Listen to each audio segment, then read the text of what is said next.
अगर सूरज अभी भी गायब हो गया तो क्या होगा? क्या आप अंधेरे और ठंडे तापमान को संभाल लेंगे? अंतरिक्ष में उड़ान भरने के बारे में आपका क्या ख्याल है? सूर्य हमारे सौर मंडल का एकमात्र तारा है। सूरज इस धरती पर हर चीज के लिए जान दे। अगर सूरज नहीं रहेगा तो हम भी जिंदा रहेंगे। अगर सूरज गायब हो गया है तो क्या होगा? सच्चाई यह है कि हम पहले 8.5 मिनट तक नोटिस नहीं करेंगे। यह वह समय है जो सूर्य की रोशनी पृथ्वी तक पहुंचने में लेती थी। भले ही सूर्य गायब हो गया हो, प्रकाश की अपनी अंतिम किरण को आपकी त्वचा तक पहुंचने में 510 सेकंड लगेंगे। अब सूर्य के गुरुत्वाकर्षण के बारे में क्या? यह हमारे सौर मंडल में प्रमुख गुरुत्वाकर्षण बल है। इसके चारों ओर सभी ग्रह हैं। तो अगर WM गायब हो गया है, क्या हम अंतरिक्ष में बहेंगे? हाँ, लेकिन तुरंत ही गुरुत्वाकर्षण बल से गति नहीं निकलती है। यह सामान्य रूप से सिद्धांत है। आइंस्टीन ने साबित कर दिया है कि गुरुत्वाकर्षण प्रकाश की तरह तेज है और तात्कालिक नहीं है जैसा कि पहले सोचा गया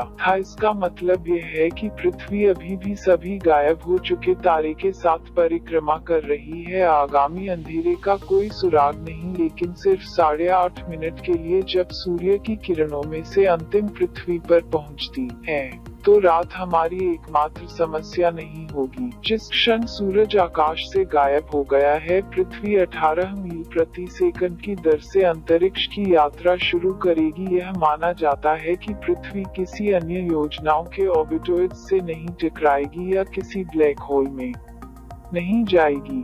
यह 43,000 वर्षों से एक सीधी रेखा में घूम रहा होगा, इससे पहले कि यह एक अन्य तारे की कक्षा में पाएगा। लेकिन आपको इस बारे में चिंता करने की जरूरत नहीं है कि 2 सेकंड के भीतर चंद्रमा अंधेरा हो जाएगा, क्योंकि प्रतिबिंबित करने के लिए कोई सूरज की रोशनी नहीं होगी। लेकिन सितारे अभी भी चमकेंगे और आपकी बिजली तब भी काम करेगी जब तक कि यह सौर पैनलों द्वारा संचालित नहीं होता है। लेकिन गुरुत्वाकर्षण और रोशनी पैदा होती है केवल उन चीजों के बारे में जिन पर हम पौधों के लिए सूर्य पर भरोसा करते हैं। उपस्थिति है। सूर्य शीर्ष के लिए सूर्य को ऊर्जा की आवश्यकता होती है। यह है कि कैसे सूर्य के प्रकाश के बिना पौधे जीवित रहते हैं। सबसे छोटे पौधे उन दिनों में मृत हो जाते हैं, जैसे बड़े पेड़ अपनी धीमी चयापचय के कारण कई दशकों तक जीवित रहेंगे। खाद्य श्रृंखला के निचले स्तर पर दस्तक देंगे। ज्यादातर जानवर धीरे धीरे मर जाते हैं। केवल तब तक मैला ढोते रहेंगे जब तक कि वे मृत नहीं हो जाएंगे, क्योंकि एक सप्ताह के भीतर पृथ्वी पर औसत तापमान एक हड्डी द्रुतशेष 32 डिग्री फ़ारेनहाइट तक गिर जाएगा और अंत तक पहले वर्ष का -150 डिग्री नया मानदंड होगा और यह 0 से 400 डिग्री फ़ारेनहाइट पर स्थिर होने तक गिरता रहेगा। महासागरों में भी ठंड बढ़ेगी, लेकिन भूतापीय वेंट्स की बदौलत सतह पर वे बर्फ की मोटी परत के नीचे दबे होने के बावजूद तरल बने रहेंगे। इसलिए अगर आप भाग्यशाली हैं कि जीवित रहने के लिए पर्याप्त हैं, तो अंत में समुद्र के तल में रहने वाले जीवों पर विचार करें। उन भूतापीय वेंट्स के आसपास केवल जीवित प्राणी होंगे जिन्हें किसी भी अंतर पर ध्यान नहीं दिया जाएगा, जिसमें उन्हें सूर्य के रहने की आवश्यकता नहीं है। और यह तब तक अरबों वर्षों तक जारी रह सकता है जब तक उस ग्रह अंतरिक्ष में रॉक ड्रिफ्टिंग का निकल